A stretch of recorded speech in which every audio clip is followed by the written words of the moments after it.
You've been there before. The late-night conversations that felt like magic, the electricity when your eyes met, the certainty that you had finally found your person. And then, something shifted. The warmth cooled, the laughter became shorter, the silences became heavier. You start asking yourself, what happened? Did they change? Did you? Or was the love never real in the first place?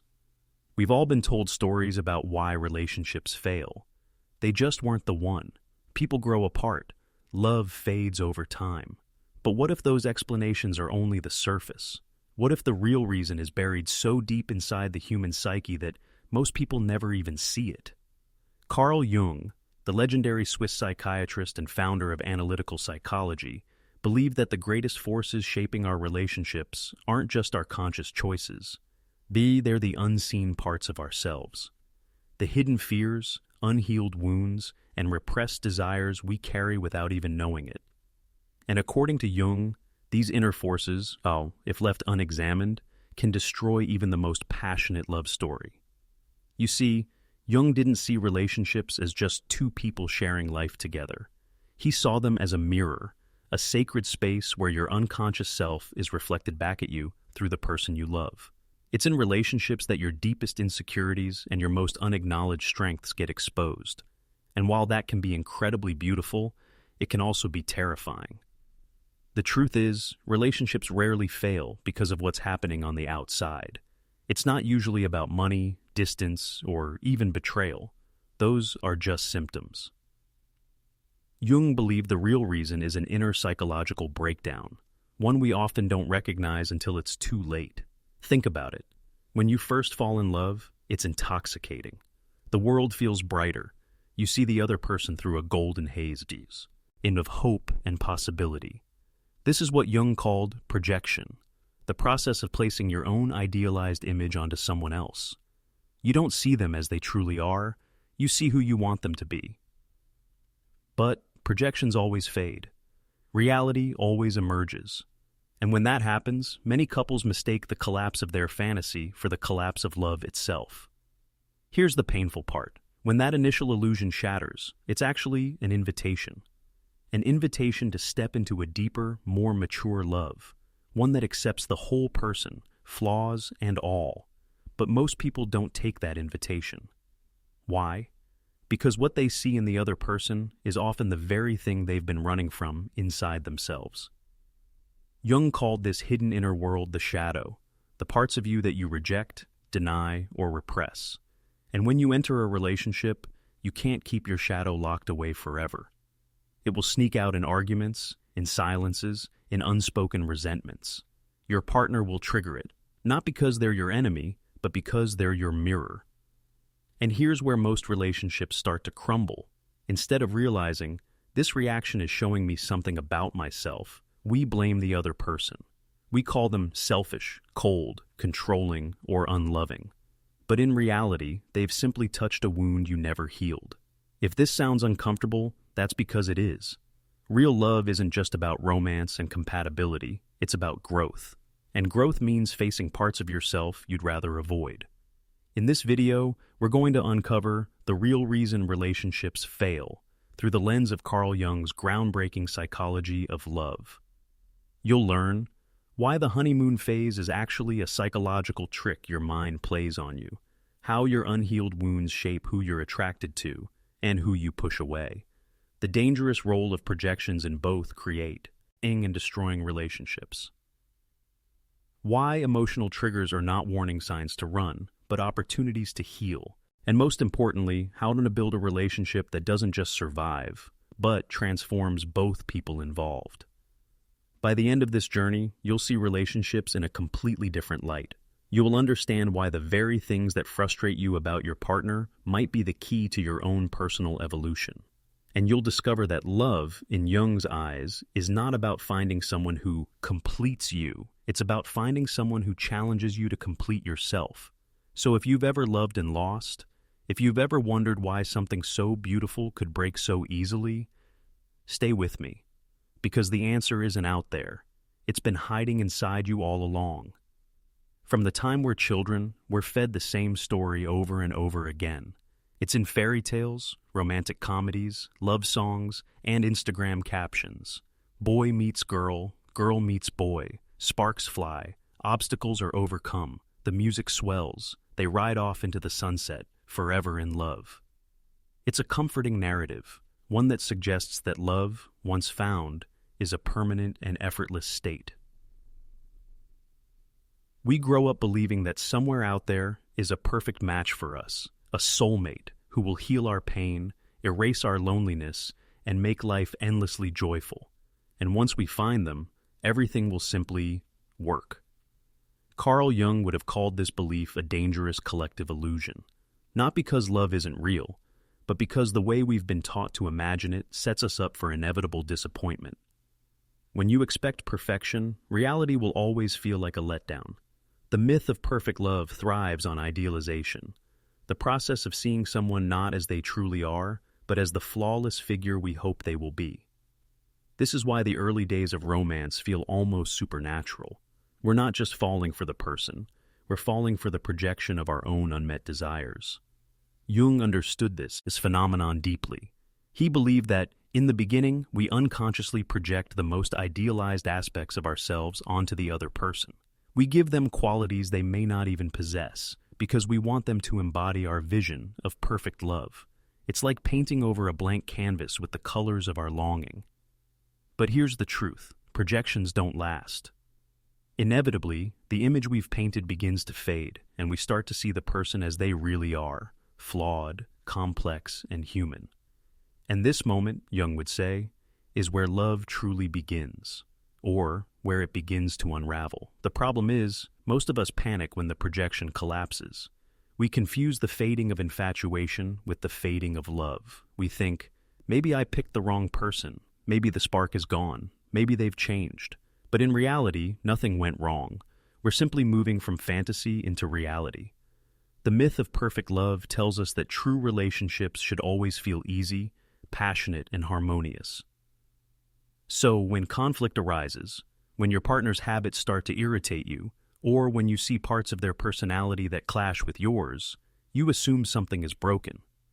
Jung would argue that this is precisely the point where the real work of love begins. Why? Because relationships are not static fairy tales. They're living psychological ecosystems. They evolve, they challenge you, and they expose you to aspects of yourself that you didn't know existed. That's why Jung saw relationships not as an escape from your inner struggles, but as a stage on which those struggles play out.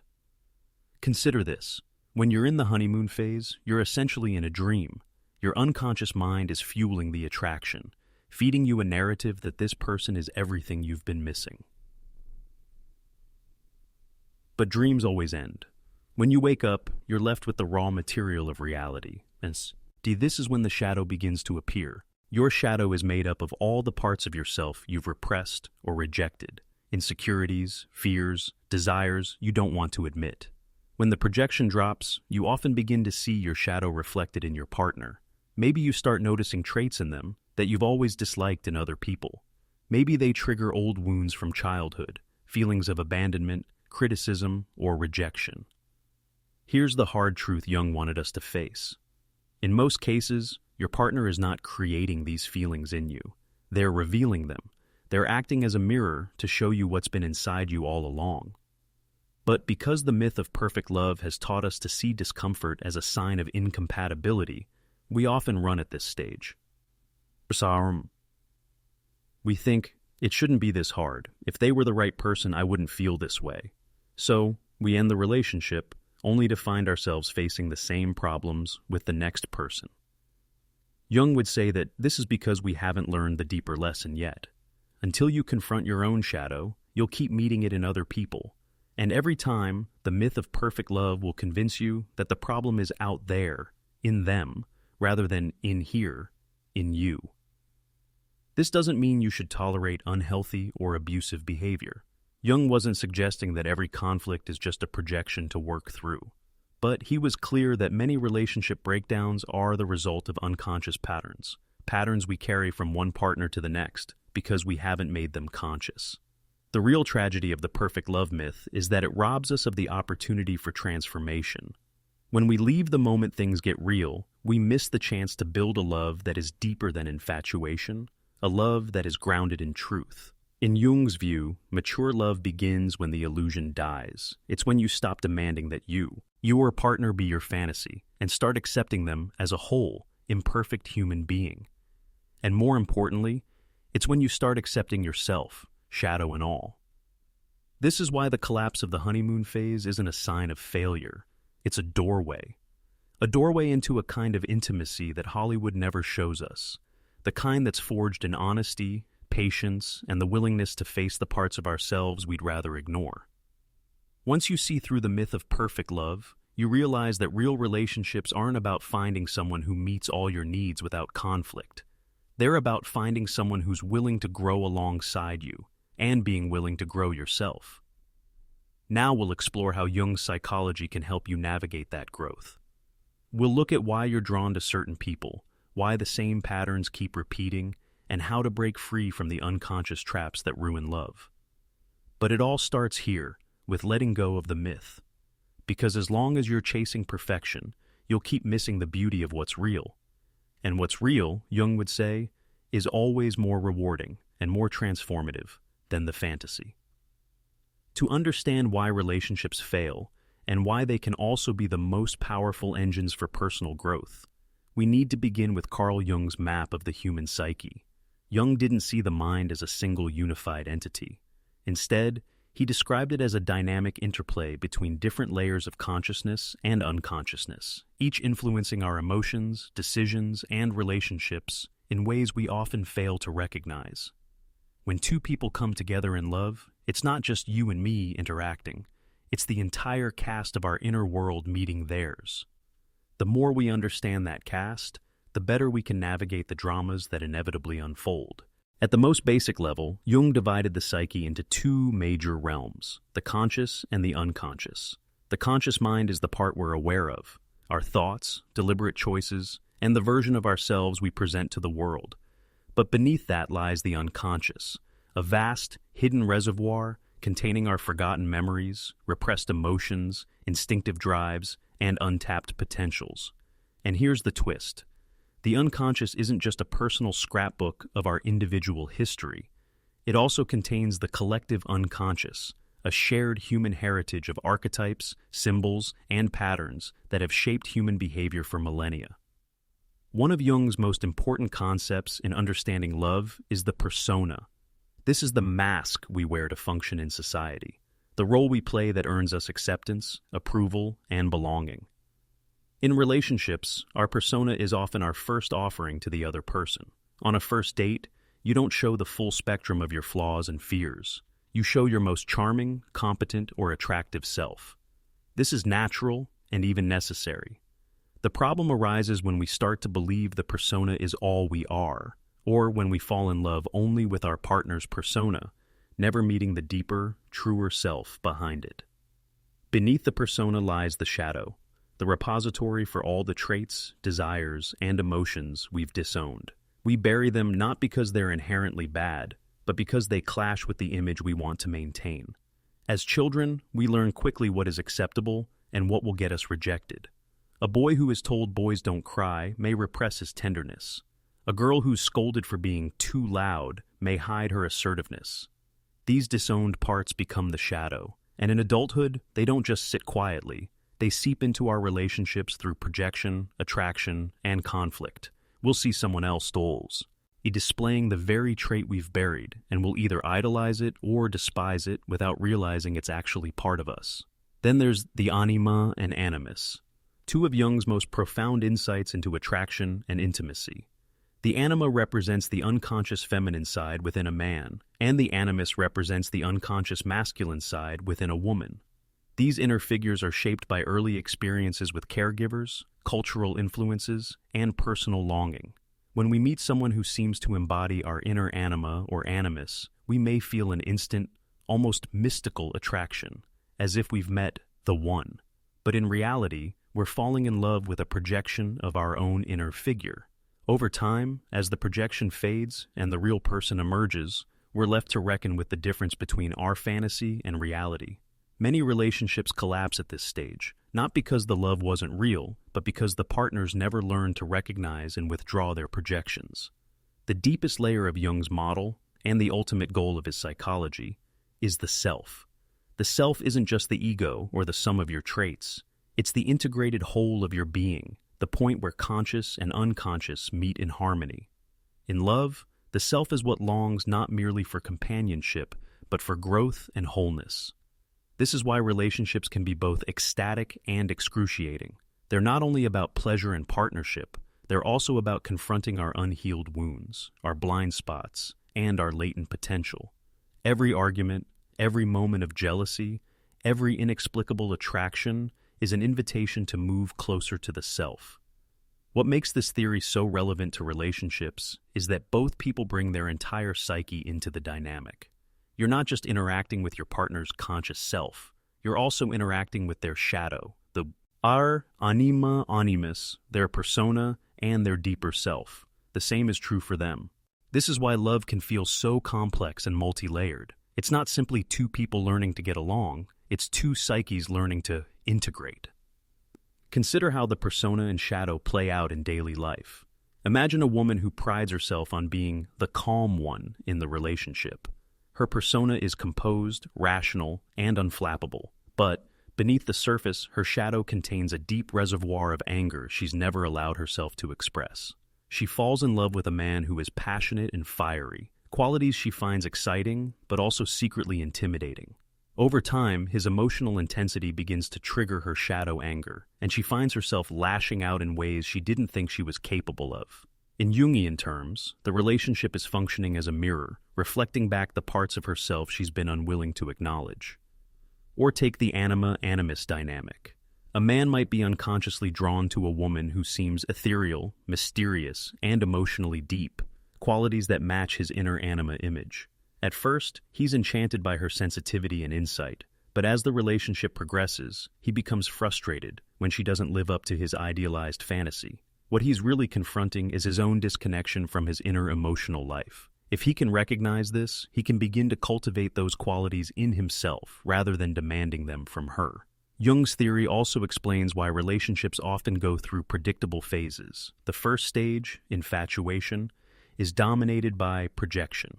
We're intoxicated by the qualities we see in the other, not realizing how much of it is our own psyche we're falling in love with. The second stage, disillusionment, occurs when the projections dissolve and the real person emerges. This can feel like a betrayal, but it's actually the moment when real intimacy can begin. The third stage, mature love, is reached when both partners are willing to see each other clearly, shadows and all, and to use the relationship as a space for mutual growth. The trouble is, most people never get past the projection stage. They either break up when the fantasy fades, or they stay together but resent each other for not being who they thought they were. Jung's model invites us to approach love differently, to see our partner not as a fixed source of happiness, but as a catalyst for self-discovery. In this view, every conflict becomes an opportunity to examine what part of your psyche is being activated. Are you reacting to your partner, or to something unresolved in yourself? Are you seeing them clearly, or through the lens of your anima, animus, or shadow? By bringing these layers of the psyche into conscious awareness, we shift the entire framework of relationship, from blame and disappointment to curiosity and growth. We start to ask different questions. What part of me is my partner showing me? What old wound is being touched? What potential is being awakened? And in doing so, we move closer not just to understanding our partner, but to becoming whole ourselves. Jung's theory doesn't promise a relationship without conflict. In fact, it assumes that conflict is inevitable, but it reframes conflict as something purposeful, even sacred. Every disagreement, every moment of irritation or longing is the psyche's way of bringing unconscious material to the surface. If we can see it that way, relationships stop being simply a source of pleasure or pain and become a journey, one where love is not the end goal, but the vehicle for becoming the fullest version of who we are. Carl Jung once wrote, "Until you make the unconscious conscious, it will direct your life, and you will call it fate." Nowhere is this more visible than in matters of the heart. In love, we often believe we are freely choosing our partners based on compatibility, values, or sheer chemistry. But beneath those conscious preferences, another force is at work, one that operates in the shadows, both literally and psychologically. This is the shadow, the hidden side of our personality that contains all the traits, desires, and impulses we've rejected or disowned. And in relationships, the shadow is not a passive background presence. It actively shapes who we are drawn to, how we behave when we're in love, and why we fight the way we do. The shadow begins forming early in life.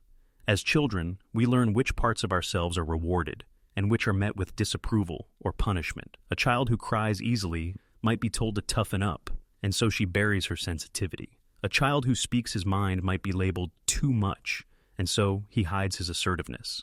These disowned parts do not disappear. They retreat into the unconscious, forming the shadow. By adulthood, the shadow is like a locked room in the psyche, a place we rarely visit, but which influences us through subtle cues, sudden emotional reactions, and the kinds of people we find irresistible or intolerable. In love, the shadow often first appears through projection. We meet someone who displays qualities we've buried: confidence, sensuality, creativity, ambition, and we feel magnetically drawn to them. On the surface, it seems like pure chemistry, but at a deeper level, what we're actually attracted to is the missing piece of ourselves that they carry openly. Jung described this as falling in love with our own hidden potential. The catch, however, is that what we project in romance isn't always positive. Just as we can project our buried strengths onto a partner, we can also project our buried fears, insecurities, and anger. This is why the person who once seemed perfect can, of these, ere time, become the very person who pushes all our buttons. The shadow also plays a decisive role in conflict. When a partner's behavior triggers us disproportionately, when their lateness, criticism, or withdrawal sparks a reaction far bigger than the moment calls for, it's often because they've touched a shadow wound. For example, if you grew up believing your needs were too much, a partner who forgets an important date might not just annoy you, it might unconsciously reactivate the shame of feeling unworthy of care. Your response, whether it's withdrawal, rage, or overcompensation, will be fueled not just by the present situation, but by the unresolved emotions living in the shadow. This is why many couples find themselves repeating the same arguments over and over. On the surface, they're fighting about dishes, schedules, or spending habits. But at the level of the shadow, they're reenacting old, buried conflicts, often ones that predate the relationship entirely. Without awareness of this dynamic, partners can become locked in a cycle where neither the true issue is named nor the deeper wound is healed. The shadow thrives in this kind of unconscious repetition.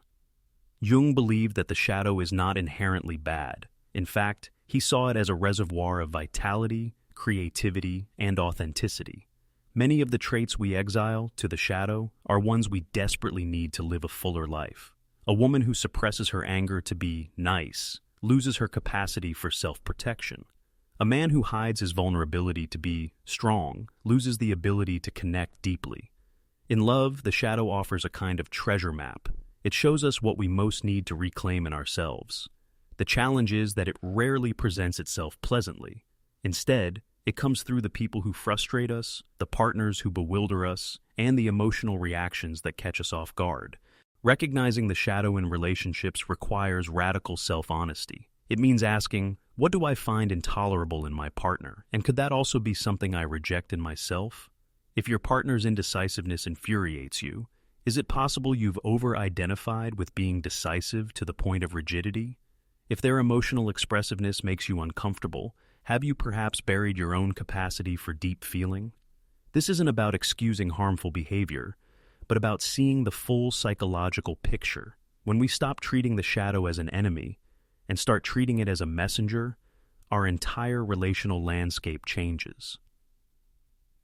One of the most painful and powerful truths about the shadow in love is that it doesn't just influence who we choose, it also influences how we try to change them. Many people enter relationships hoping, consciously or unconsciously, that their partner will heal their wounds for them. A man who suppresses his playful side may choose a lighthearted, spontaneous partner, then later criticize her for being irresponsible.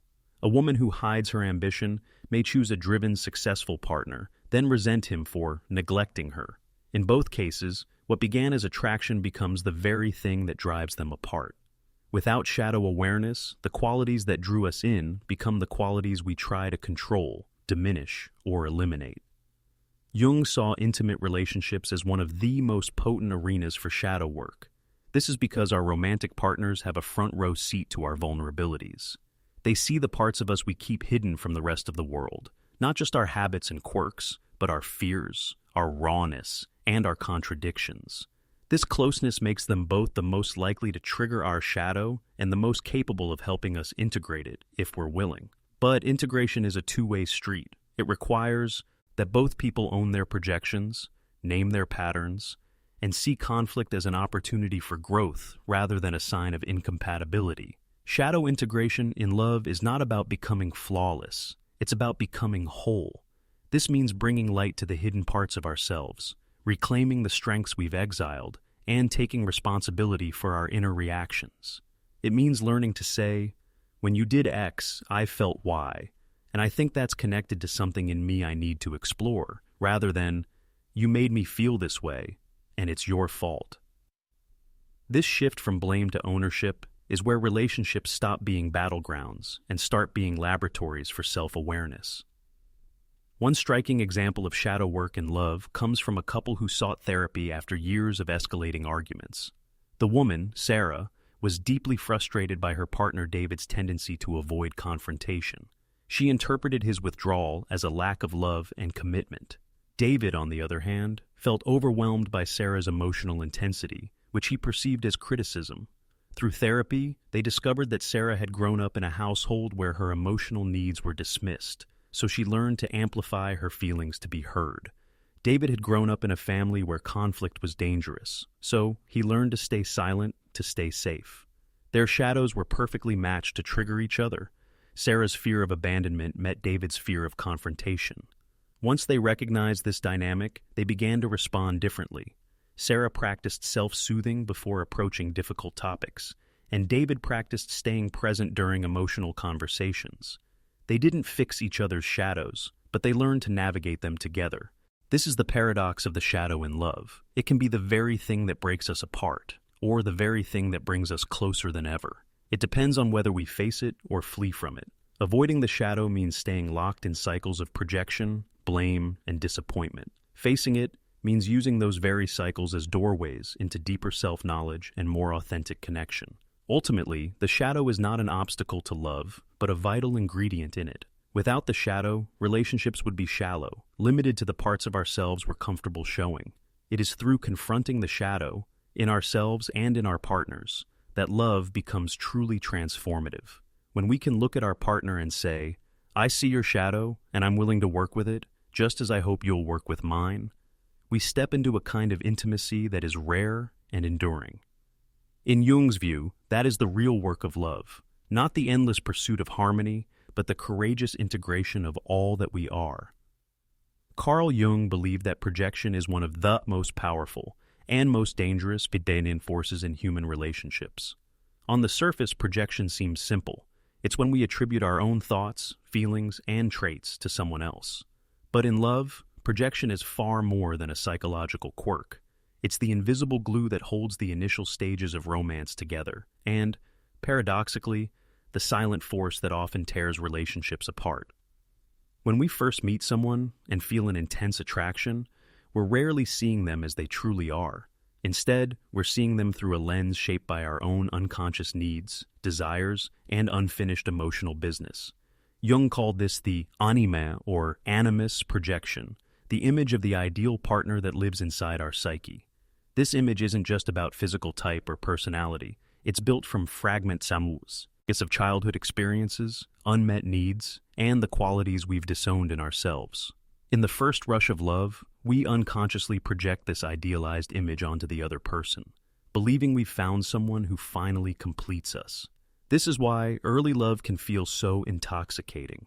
We're not just falling for another person, we're falling for our own hidden potential reflected back at us. If you've buried your adventurous side, you might be drawn to someone who travels constantly. If you've silenced your creativity, you might fall in love with an artist. At first, it feels like destiny. In truth, it's your unconscious handing you a mirror. But here's the danger. The person we've projected onto is not the same as the real person standing in front of us. In the honeymoon phase, the two images, our fantasy and their reality, can overlap enough to sustain the illusion. Over time, though, the real person begins to emerge, and when reality diverges from the projection, we often feel disappointed, confused, or even betrayed. This is the moment when many relationships start to crumble. Jung warned that projections, left unexamined, can be relationship killers. The reason is simple. When we fall in love with a projection, we're not relating to our partner as a whole human being. We're relating to a curated version of them that exists mostly in our own mind. The problem isn't that projection happens, it's that we mistake it for truth. And when the truth inevitably breaks through, the disillusionment can be devastating.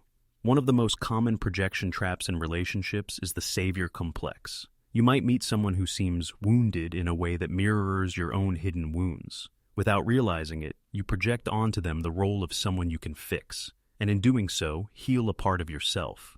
At first, this can create a strong bond, but over time, it becomes a burden. Your partner feels pressured to live up to an image they never asked for, and you may feel frustrated when they don't transform in the way you imagined. What began as deep empathy turns into resentment. Another common form of projection is the villain role. This usually happens after the honeymoon phase ends. When the traits we once admired start to annoy us, we can flip the projection from positive to negative. The adventurous partner who thrilled us with spontaneous weekend trips now feels reckless. The ambitious partner we admired for their drive now seems selfish or work-obsessed.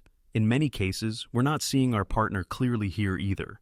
We're projecting our own rejected qualities, frustrations, or fears onto them. Projection also feeds many recurring arguments. For example, if you grew up with a parent who was emotionally unavailable, you might unconsciously project that pattern onto your partner. A small act of distraction on their part, like checking their phone while you're talking, might be interpreted not just as rudeness, but as confirmation of a lifelong belief. People don't really listen to me. Without awareness, we begin to respond not to our partner's current behavior, but to the ghost of someone from our past. This is why couples can end up fighting about the same issue for years without resolution. They're not arguing about the present moment. They're battling projections from the past. So how do we break free from this hidden relationship killer? Jung's answer was not to eliminate projection entirely. That's impossible. Projection is a natural function of the psyche, a way of making sense of others, but it can be recognized, named, and worked with. The first step is awareness. This means catching yourself when you have a strong emotional reaction, whether positive or negative, and asking, is this about the person in front of me, or is it about something in me? This simple pause can be enough to start loosening the projection's grip. The second step is dialogue. Projections thrive in silence. When we never express our inner assumptions, our partner has no chance to confirm or correct them. By articulating what we think they mean or intend, and listening to their reality, we begin to replace the fantasy with genuine understanding. For example, when you don't text back quickly, I feel like you're avoiding me. Is that actually what's happening? This shifts the dynamic from accusation to inquiry. The third step is self-integration. Many projections happen because there's a part of ourselves we haven't accepted. When we reclaim those traits, whether it's our vulnerability, assertiveness, sensuality, or independence, we rely less on our partner to embody them for us. This not only reduces projection, but also makes the relationship more balanced. You're no longer unconsciously outsourcing parts of yourself to your partner. You're meeting them as a whole person. A striking example of this process comes from a man named Alex, who entered therapy after his third breakup in 5 years. In each relationship, he initially adored his partner's warmth and emotional openness, but over time, he would start feeling suffocated. In therapy, he realized he had projected his own repressed vulnerability onto his partners. At first, their emotional expressiveness felt like a gift, something he longed for but couldn't express himself. But as intimacy deepened, it also stirred his discomfort with his own emotions. Instead of facing that discomfort, he withdrew from them. Once he began doing his own emotional work, his relationships shifted dramatically. He no longer needed a partner to carry his vulnerability for him. He could bring it into the relationship himself. Ultimately, projection is not just a psychological hazard, it's also an opportunity. Every projection, whether positive or negative, points to something within us that is seeking recognition in me. This way, projection can be a kind of treasure map, guiding us to parts of ourselves we've lost or denied. The danger comes when we refuse to read the map and instead blame the other person for not being who we imagined. Jung believed that real love begins when the projection ends. This doesn't mean the relationship has to end, though many do at this stage. It means the relationship shifts from being a mirror for our fantasies to being a meeting between two real imperfect human beings. It's a sobering moment, but also a liberating one. When we can say to our partner, "I see you for who you are, and I'm choosing you, not the fantasy I had of you," we've stepped out of the grip of projection and into the realm of conscious love. If projection is left unchecked, it can poison even the strongest connection. But when it's recognized and worked through, it can become one of the most powerful tools for self-awareness and growth. The key is courage. The courage to face not only who our partner truly is, but who we truly are, without the comforting veil of fantasy. Only then can we build a relationship that isn't held together by illusions, but by truth. In the first months of a relationship, everything feels electric. You can't stop thinking about the other person. Every text feels like a small spark. Every meeting like a holiday. The world seems sharper, colors more vivid. You feel alive in a way you haven't for years. This is the honeymoon phase, the intoxicating high of new love. And then, almost imperceptibly, something changes. The electricity dims. Conversations feel less thrilling, more practical. The quirks you once adored start to irritate you. Passion fades. To many, this shift feels like a personal failure, a sign that the relationship is broken or that love has been lost. But Carl Jung, and much of modern psychology, would say otherwise. The fading of passion is not a sign that something has gone wrong. It's a sign that reality is replacing fantasy. It's the mom, and when projections begin to dissolve, and we're forced to see our partner as they truly are. The honeymoon phase is powered by what psychologists call limerence, an intense infatuation driven by novelty, uncertainty, and the brain's dopamine system. In Jungian terms, it's the period when our anima or animus projection is still firmly in place. We're not relating to the actual person. We're relating to an idealized figure from our unconscious, a mixture of our deepest desires, childhood imprints, and unclaimed aspects of our own personality. As time passes, daily life inevitably interrupts the spell. We see our partner on a bad day. We witness their coping mechanisms under stress. They express opinions we disagree with, reveal habits we find annoying, or fail to meet some of our emotional needs. These moments are like tiny cracks in the glass through which we've been viewing them. And once those cracks appear, the projection begins to fade. The perfect person we fell for starts to look more human. This is the psychology of disillusionment, the transition from fantasy love to reality-based love. For many, it's deeply uncomfortable. Our culture has conditioned us to believe that true love should feel effortless, that if we're with the right person, passion will burn indefinitely. When that initial euphoria fades, we panic. We wonder if we've chosen wrong. We start scanning for flaws, sometimes even subconsciously sabotaging the relationship. From Jung's perspective, this stage is not the end of love, but the beginning of an opportunity for conscious love. Passion fades because the psyche is no longer sustained by the thrill of projection. Instead, we're being invited to engage with the actual human being in front of us, with all their complexity, contradictions, and imperfections. This is where the real work begins. One of the main reasons passion fades is that novelty gives way to familiarity. In the early days, everything about the other person is new and stimulating. Your brain rewards novelty with dopamine surges, making each interaction feel exciting. But as the relationship settles into routine, those chemical fireworks subside. This is a normal neurobiological process, not a reflection of your partner's worth or the depth of your bond. The problem arises when we mistake the absence of constant euphoria for the absence of love. Another reason passion fades is the emergence of unmet expectations. During the projection phase, we unconsciously expect our partner to fulfill roles they never agreed to heal our wounds, to complete us, to always make us feel special. When they inevitably fail to live up to these unconscious contracts, we feel disappointed. Without awareness, this disappointment can calcify into resentment, eroding intimacy over time.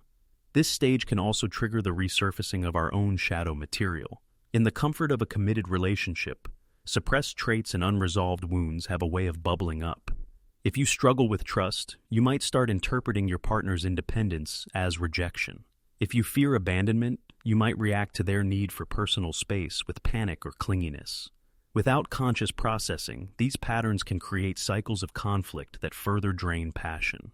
The good news is that the fading of initial passion doesn't have to mean the end of attraction or desire. In fact, couples who navigate this stage successfully often report deeper, more sustainable forms of passion later on.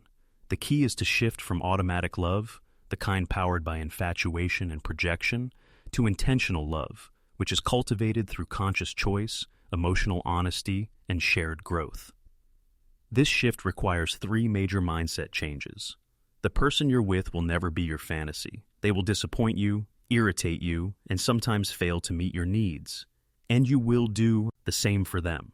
Accepting this reality without falling into cynicism is crucial. It doesn't mean lowering your standards. It means trading the impossible dream of a flawless partner for the infinitely richer reality of a human relationship. Passion driven by novelty is exhilarating but temporary. Passion driven by emotional intimacy, shared values, and mutual vulnerability can deepen over time. This means investing in conversations that go beyond logistics, creating rituals of connection, and being willing to explore each other's inner worlds, not just in the first few months, but throughout the relationship.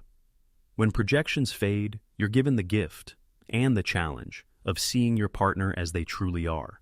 This requires letting go of who you thought they were supposed to be. It means paying attention to their actual needs, boundaries, and dreams, even when they don't align perfectly with yours. This is the foundation of genuine intimacy. Take the story of Maya and Daniel. In the beginning, Maya was captivated by Daniel's ambition and confidence. He seemed fearless, decisive, and capable, everything she wished she could be. But 2 years into the relationship, that same ambition began to feel like neglect. Daniel worked long hours, leaving Maya feeling unimportant. Their once fiery connection dwindled to routine dinners and polite conversation. Through couples therapy, Maya realized she had projected her own unexpressed ambition onto Daniel. She admired it when it served her fantasy, but resented it when it conflicted with her needs.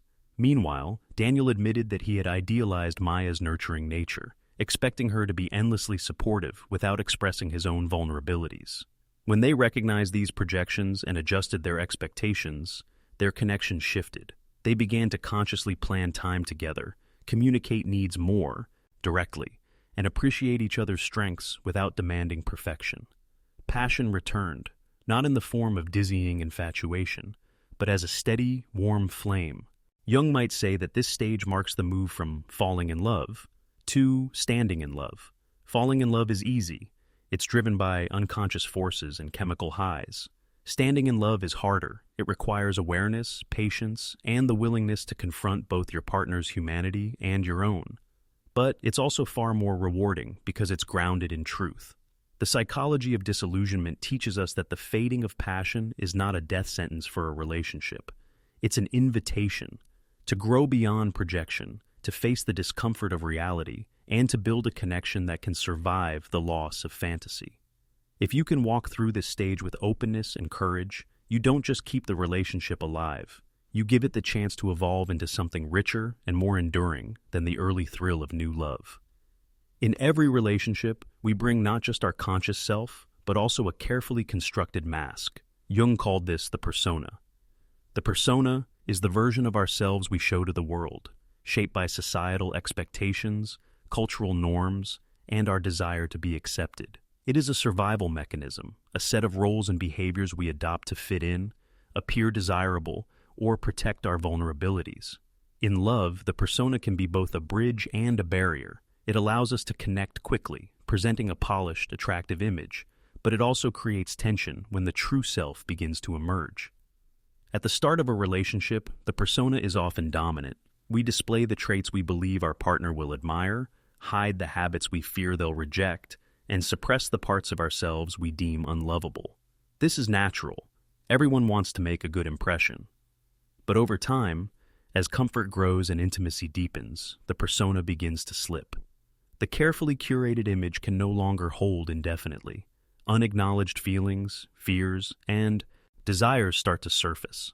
The true self, raw, complex, and imperfect, emerges, often in ways that feel surprising or even alarming. This emergence can create conflict. The partner who fell in love with the persona may feel confused or disappointed when the real person reveals traits that were hidden. For example, someone may present themselves as easygoing and fun-loving, only to later show tendencies towards stubbornness or anxiety. Another may seem ambitious and confident, but later reveal deep insecurities. These revelations are not flaws, they are the authentic dimensions of a human being. But if both partners are unconsciously invested in the persona, the clash can feel like a betrayal, and resentment may grow.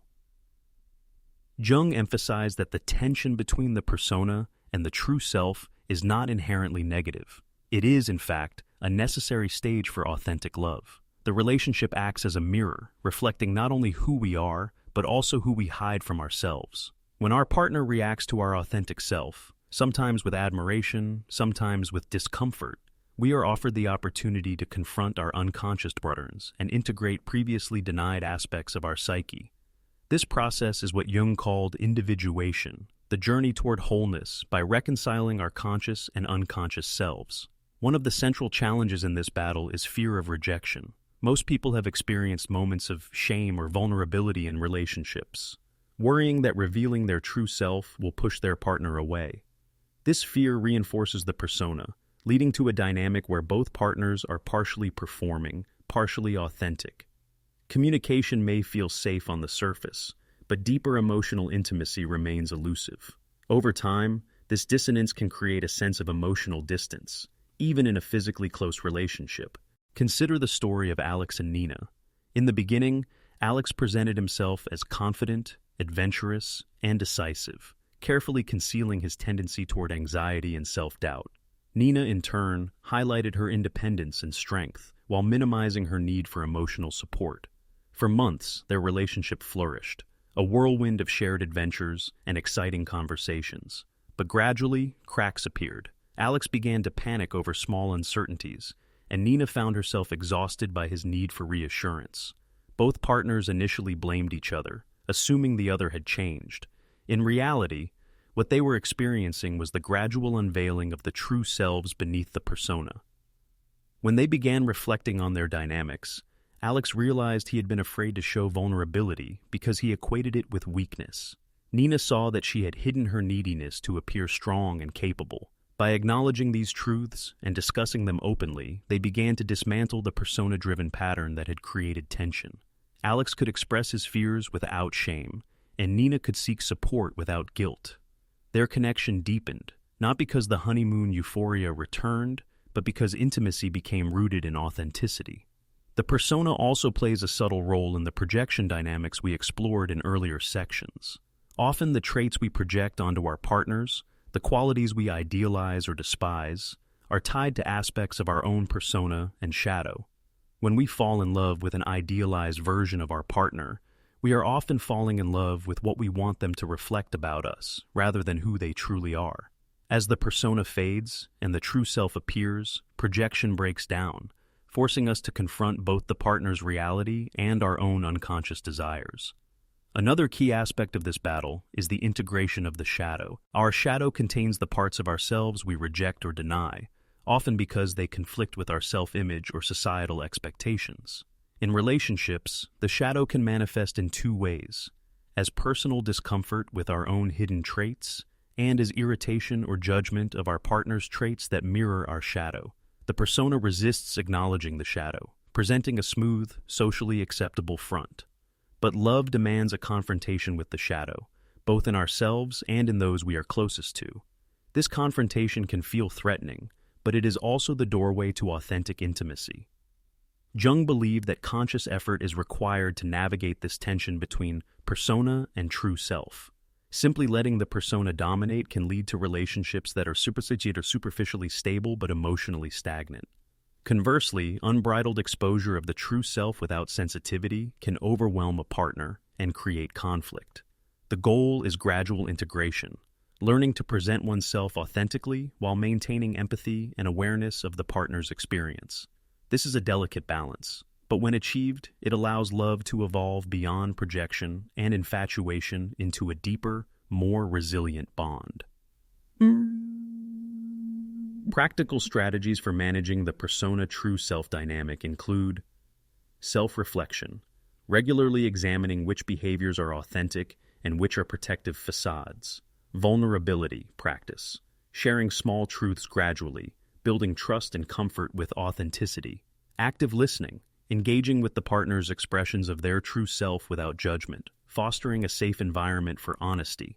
Shadow work, identifying personal triggers and projections, and consciously taking responsibility for them rather than attributing them solely to the partner. The battle between the persona and the true self is, at its core, a battle for authenticity in love. It requires courage, patience, and self-awareness, but it also offers profound rewards.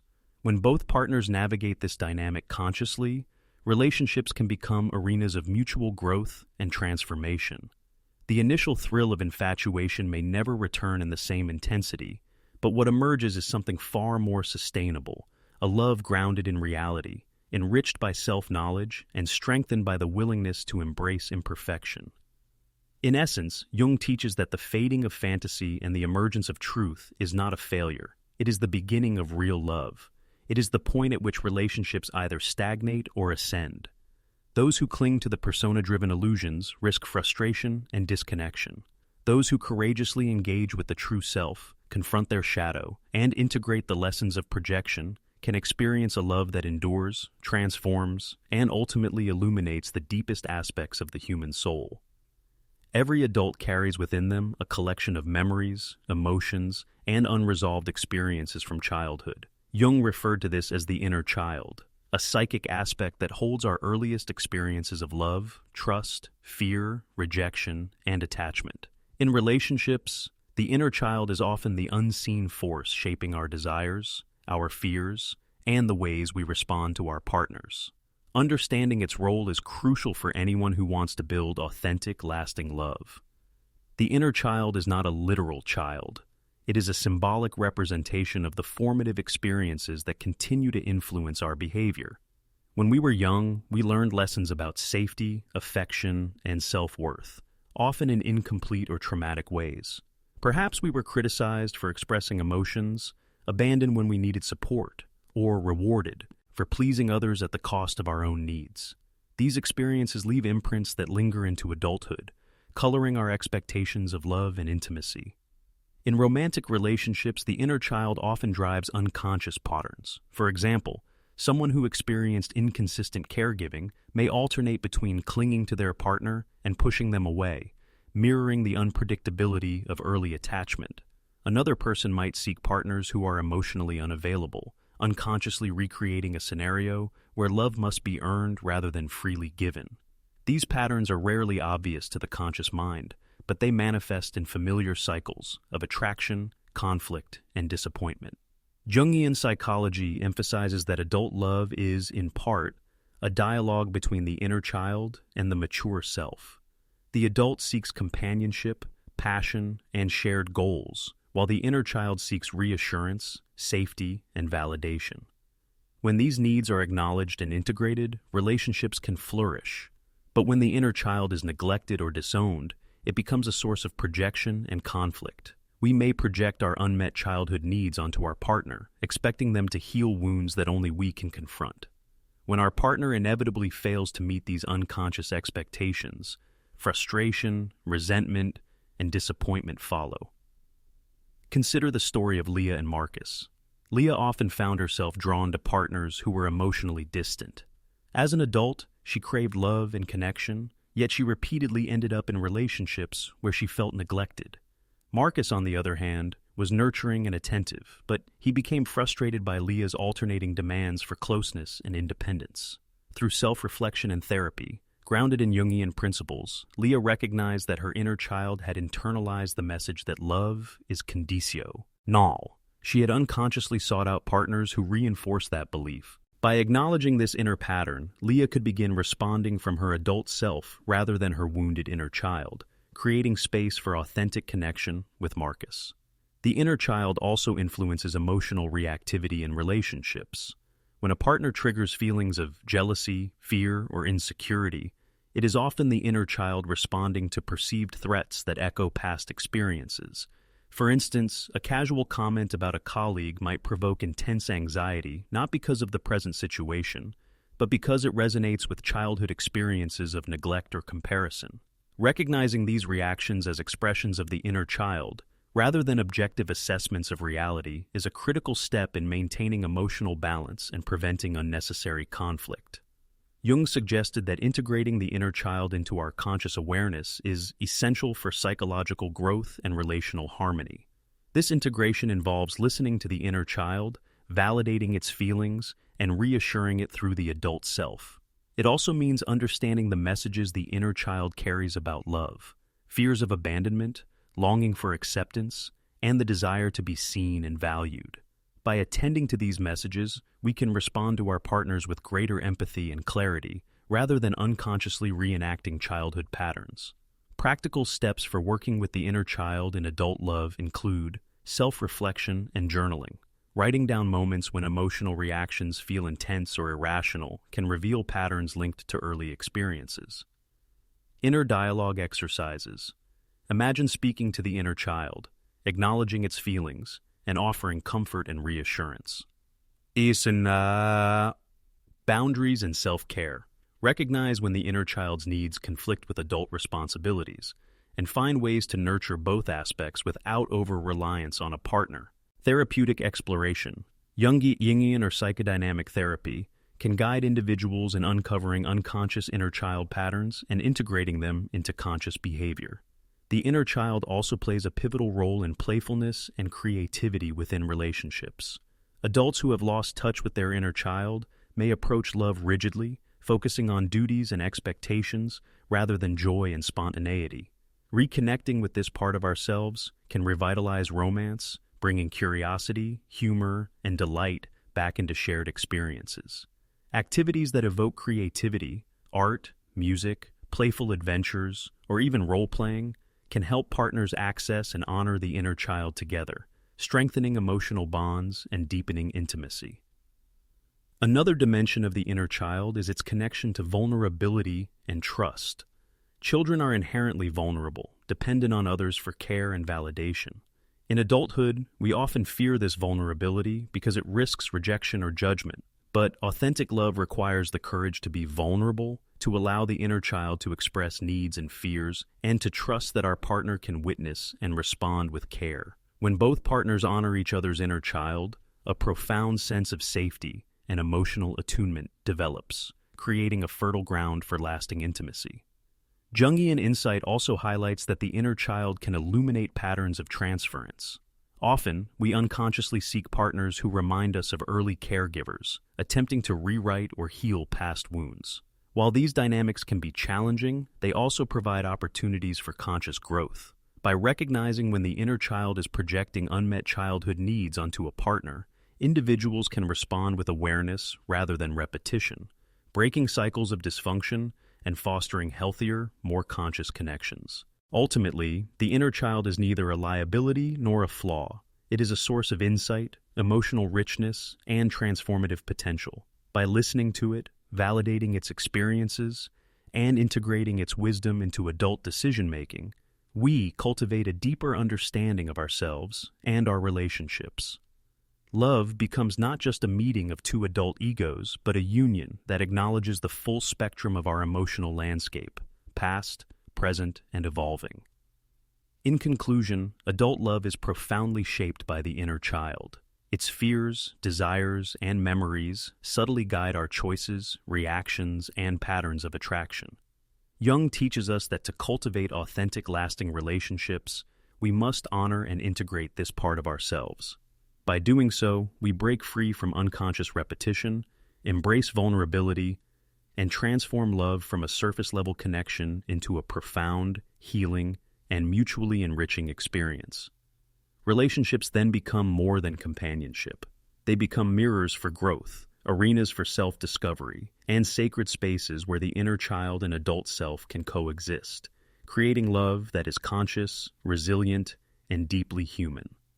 At the heart of Jungian psychology lies the concept of individuation, the lifelong process of becoming one's authentic self. In the context of relationships, individuation is not merely a personal journey. It is deeply intertwined with the growth of the partnership itself.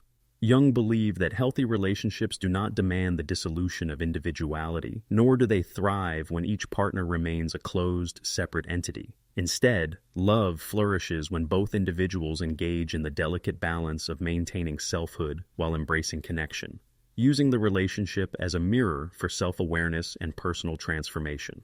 Individuation begins with self-awareness. Before we can genuinely I love another, we must confront our own inner world, our desires, fears, shadows, and projections. Relationships often function as accelerators of self-discovery because partners reflect back the aspects of ourselves that remain unconscious. Conflicts, emotional triggers, and recurring patterns in romantic life frequently point to unintegrated parts of the psyche. When we resist these reflections, we risk repeating cycles of frustration and disconnection. When we embrace them consciously, we transform challenges into catalysts for growth. One of the most compelling aspects of individuation in relationships is its capacity to illuminate projections. As discussed earlier, we often project our unresolved inner conflicts onto our partners, expecting them to fulfill roles that are actually rooted in our unconscious desires or fears. Through the lens of individuation, these projections are invitations to self-examination. For instance, jealousy or insecurity in response to a partner's interactions with others may reveal a fear of inadequacy or rejection embedded in the psyche. By recognizing and integrating these shadows, individuals begin to respond from their authentic self, rather than reacting from conditioned patterns, ultimately fostering healthier and more conscious connections. The journey of individuation also emphasizes the importance of personal responsibility within relationships. Jung stressed that love is not merely about receiving, it is equally about giving consciously and intentionally. This includes acknowledging one's own faults and unconscious motivations, rather than blaming the partner for emotional turmoil. Couples who practice this form of relational self-responsibility experience a profound shift. Disagreements and conflicts become opportunities for insight rather than sources of resentment. Over time, this approach nurtures mutual respect and emotional resilience, strengthening the relational bond. A practical illustration can be seen in the story of Daniel and Sophia. Daniel had a tendency to withdraw emotionally whenever conflicts arose, a pattern rooted in childhood experiences of feeling unheard by his parents. Sophia, in turn, would escalate her demands for reassurance, echoing her own childhood fear of abandonment. Individually, these patterns caused emotional suffering, and together they created repeated cycles of tension. Through conscious individuation work, both Daniel and Sophia began exploring their personal histories, emotional triggers, and unconscious fears. As they developed self-awareness and emotional regulation, their relationship evolved. Conflicts transformed into opportunities for dialogue, and their love deepened as each partner engaged authentically with themselves and each other. Individuation also involves embracing the tension between closeness and separateness.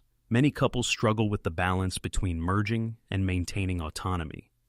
The natural impulse in love is often to seek fusion, to dissolve boundaries and become one.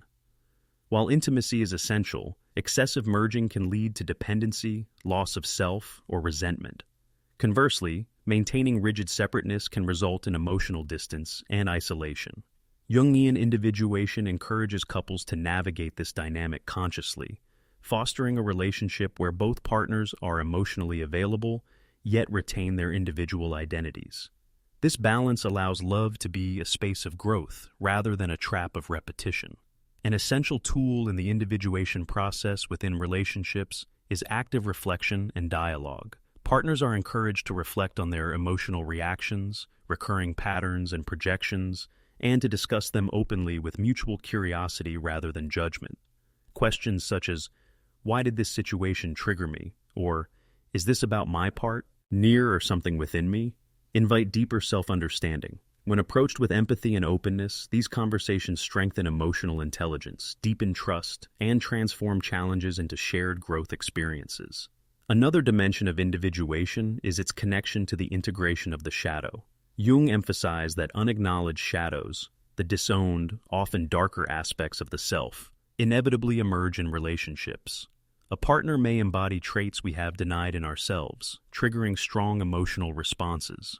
Through individuation, we learn to recognize these projections and integrate the shadow into conscious awareness. By doing so, we reduce reactive conflict and transform potential sources of tension into opportunities for mutual learning and growth. Individuation in relationships is not solely about resolving conflict. It also cultivates shared purpose and creativity. When each partner pursues personal growth and authentic self-expression, the relationship itself becomes a dynamic space of exploration and co-creation. Couples who engage in shared projects, spiritual practice, or creative endeavors often find that their union is enriched by the unique strengths and individuality each partner brings. Rather than being threatened by differences, they celebrate them as complementary forces that enhance the relationship's depth and vitality. The process of individuation also deepens emotional intimacy and empathy. As individuals integrate their inner worlds, they gain clarity about their needs and desires, as well as the capacity to recognize and respect those of their partner. Emotional intimacy grows when both partners can express vulnerability without fear of judgment or rejection. The relationship evolves into a sacred space where love is not dependent on perfection, but is nurtured by authenticity, acceptance, and mutual growth. The very challenges that seem like threats to connection are often the exact catalysts needed for authentic intimacy and mutual understanding. By embracing this perspective, couples learn to navigate conflict with curiosity rather than defensiveness, creating a partnership rooted in growth rather than avoidance. As we step back and reflect, it becomes clear that lasting love is an ongoing journey, not a final destination. It is a process of continuous learning, self-reflection, and mutual support. Jung teaches us that relationships are living systems, reflecting both the light and shadow within each partner.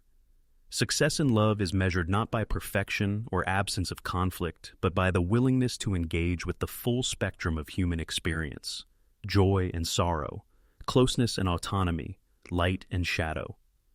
When we approach love as a practice rather than a guarantee, we invite resilience, depth, and meaning into our lives. So, what can you do now after understanding Jung's insights?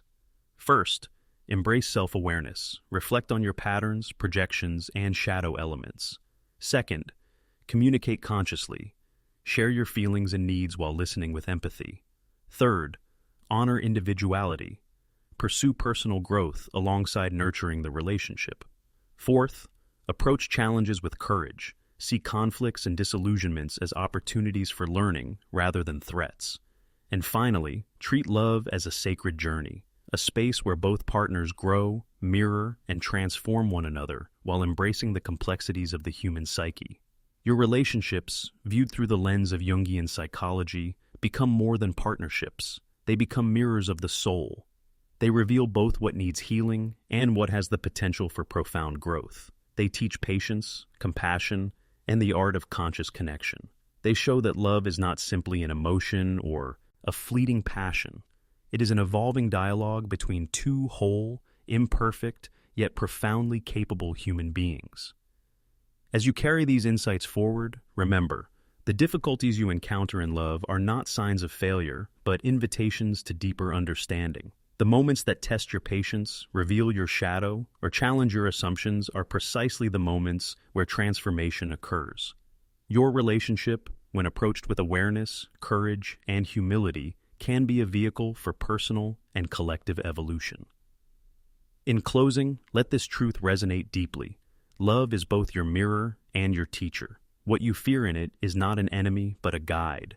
What you struggle with in connection is a doorway to your own wholeness. And the journey, with all its challenges and triumphs, is the greatest opportunity for growth you will ever encounter.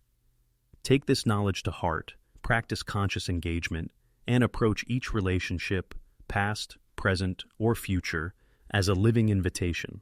Your love can transform you, just as you can transform it, when approached with awareness, courage, and an open heart.